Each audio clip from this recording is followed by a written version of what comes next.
আসসালামু আলাইকুম সুপ্রিয় শিক্ষার্থী, ওয়েলকাম টু ম্যাথ পার্ক। আশা করি সকালে ভালো আছেন। আজকে আলোচনা করবো হচ্ছে অনার্স দ্বিতীয় বর্ষের ইংলিশ বিষয়ের আনসিন প্যাসেজের অংশ নিয়ে, অর্থাৎ এই অংশের সাজেশন নিয়ে। যারা হচ্ছে 2023 সালের ব্যাচ এবং পরীক্ষা দিবেন হচ্ছেন 2024 সালের জানুয়ারির 2 তারিখ, তাদের জন্য মূলত এই সাজেশনটি। তো প্রথম অংশে আমরা জেনে নেই হচ্ছে আমাদের যে আনসিন প্যাসেজ থাকে, এই প্যাসেজে আমরা জানি হচ্ছে 20 মার্ক নির্ধারিত।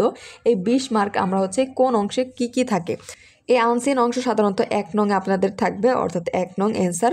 একের হচ্ছে এ অংশ, অর্থাৎ 4টি ভাগে ভাগ থাকবে। প্রথম অংশে থাকবে হচ্ছে কোশ্চেন, অর্থাৎ আপনাদের যে আনসিন প্যাসেজ থাকবে এই প্যাসেজ থেকে কোশ্চেন দেওয়া হবে, কোশ্চেনের অ্যান্সার দিতে হবে। কোশ্চেনের অ্যান্সার আপনাদের 3টি দিতে হবে এবং প্রত্যেকটির মান 2, 6 মার্ক। এবং দ্বিতীয় অংশে থাকবে হচ্ছে supporting ideas of the passage, অর্থাৎ এই প্যাসেজের যে সাপোর্টিং আইডিয়াস, তাহলে আমরা লিখলাম হচ্ছে আইডিয়াস। এই আইডিয়াসে থাকবে হচ্ছে আপনাদের 4 মার্ক।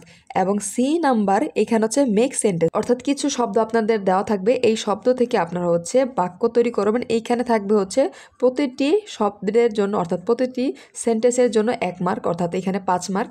এবং ডি অংশে থাকবে হচ্ছে এই যে প্যাসেজ থাকবে আনসিন, এই প্যাসেজের সামারি আমাদের লিখতে হবে।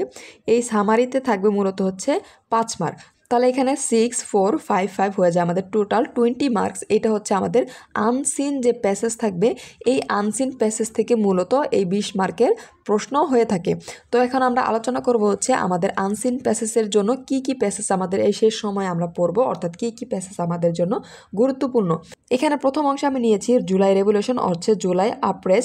একটু খেয়াল করবেন, আমরা হচ্ছে সম্প্রতি কিন্তু সবচাইতে হাইলাইটেড পয়েন্ট হচ্ছে এই অংশ, অর্থাৎ আমাদের হচ্ছে জুলাইয়ের যে গণ অভ্যুত্থান ছিল, অর্থাৎ জুলাইয়ের যে গণ অভ্যুত্থান ছিল, সেই অভ্যুত্থান নিয়ে হচ্ছে সে অভ্যুত্থান হচ্ছে সবচাইতে গুরুত্বপূর্ণ টপিক। কারণ হচ্ছে আমরা হচ্ছে সম্প্রতি এটা ঘটে যাওয়া ঘটনা দেখা যায় হচ্ছে এই টপিক আমাদের স্বাধীনতার যে 1971 সালের পর সবচাইতে হচ্ছে ইম্পর্টেন্ট হচ্ছে 24-এর যে গণ অভ্যুত্থান, এই অভ্যুত্থান। তাহলে অবশ্যই এটা হচ্ছে খুব গুরুত্ব সহকারে পড়বেন। তার পরবর্তীতে অংশে আরেকটি হচ্ছে this history of political change, অর্থাৎ এই যে পলিটিক্যাল যে চেঞ্জ হলো, পরিবর্তন, রাজনৈতিক যে পরিবর্তন হয়েছে, এটা হচ্ছে আপনাদের জন্য সম্প্রতি একটি গুরুত্বপূর্ণ টপিক। এটা আপনারা হচ্ছে ভালো করে পড়বেন। তারপর হচ্ছে লিবার্টি ডাজ নট ডিসেন্ড আপন এ পিপল, অর্থাৎ হচ্ছে কি স্বাধীনতা মানুষের উপর নেমে আসে না, এই টাইপ একটি প্যাসেজ রয়েছে, এটা অবশ্যই পড়বেন। তার পরবর্তীতে হচ্ছে 4 নম্বরে ব্লু ইকোনমি। এইখানে বলতে আমরা কি ব্লু ইকোনমি বলতে কি বুঝি, এই ব্লু ইকোনমি সম্পর্কে আমি একটু শর্টকাটে বলে দিচ্ছি। এটা হচ্ছে একটি সমুদ্র বা হচ্ছে সামুদ্রিক সম্পদ যে রয়েছে, এই সম্পদ ব্যবহারের মাধ্যমে আমরা যে হচ্ছে অর্থনৈতিক উন্নয়ন করতে পারি, এই উন্নয়ন নিশ্চিত করার জন্য একটি টেকসই পদ্ধতি। অর্থাৎ এই যে আমরা হচ্ছে সামুদ্রিক বা হচ্ছে সমুদ্র সম্পদ এগুলো ব্যবহার করব, এর মাধ্যমে যে আমাদের অর্থনৈতিক যে উন্নতি হবে, এই অর্থনৈতিক উন্নয়ন নিশ্চিত করা হচ্ছে একটি টেকসই পদ্ধতিকে বলা হচ্ছে ব্লু ইকোনমি। এবং এটাতে সংযুক্ত হচ্ছে আমাদের অর্থনৈতিক প্রবৃদ্ধি থাকতে পারে, আমাদের পরিবেশ সংরক্ষণ এবং সামাজিক উন্নয়ন থাকতে পারে, এটাই হচ্ছে ব্লু ইকোনমি। আশা করি এই টপিকটি বুঝতে পেরেছেন।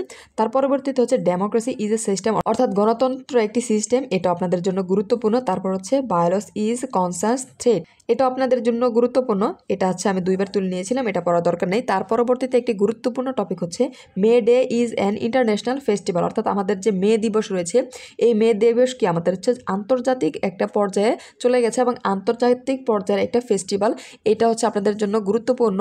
শেষে আমি রেখেছি the progress of learning English, অর্থাৎ আমাদের ইংরেজি শিখার যে গুরুত্ব রয়েছে, কারণ হচ্ছে আমাদের কিন্তু দৈনন্দিন জীবনে ইংলিশের চাহিদা অনেক বাড়ছে, অর্থাৎ ইংলিশ আমাদের জীবনে অতি গুরুত্বপূর্ণ একটি বিষয়ে দাঁড়িয়েছে। ইংলিশ কিন্তু আমাদের হচ্ছে দ্বিতীয় ল্যাঙ্গুয়েজ বলা যায়, তাহলে এটা আপনাদের জন্য গুরুত্বপূর্ণ। এবং তার পরবর্তীতে আমি লিখেছি কালচার শকস আন, অর্থাৎ আমাদের সংস্কৃতি যে রয়েছে, এই সংস্কৃতি সম্পর্কে একটি প্যাসেজ আপনারা পড়ে নেবেন।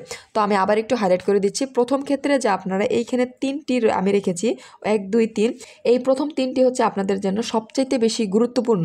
এবং আনসিন প্যাসেজ কমন ফেলার একটি টেকনিক আমি আপনাদের বলে দিচ্ছি। আনসিন প্যাসেজ মূলত হচ্ছে সম্প্রতি যে ঘটে যায় ঘটনাগুলো, সেই ঘটনাগুলো পরিপ্রেক্ষিতে হচ্ছে এই প্যাসেজগুলো হয়ে থাকে। তো আমাদের সম্প্রতি হয়ে গেছে হচ্ছে জুলাই রেভলিউশন এবং হিস্ট্রি অফ পলিটিক্যাল চেঞ্জ, এইটা অবশ্যই আপনাদের জন্য গুরুত্বপূর্ণ। প্যাসেজটা যদি আপনারা হচ্ছে ভালো করে পড়েন, এবং প্যাসেজটা ভালো করে পড়লে কিন্তু এই যে এখানে যে 20 মার্কস রয়েছে, ইজিলি কিন্তু আপনারা হচ্ছে অ্যান্সার করতে পারবেন। এবং প্যাসেজ অংশ থেকে কিন্তু মার্ক তোলা অনেক ইজি, অর্থাৎ আপনারা যদি একবার শিখে যান কিভাবে প্যাসেজ থেকে অ্যান্সার করতে হয়, অ্যান্সার করার পর হচ্ছে ভালো একটি মার্ক নিয়ে আসা যায়। তো সকলের জন্য শুভকামনা রইল, অবশ্যই ম্যাথ পার্কের সাথে থাকবেন। ধন্যবাদ।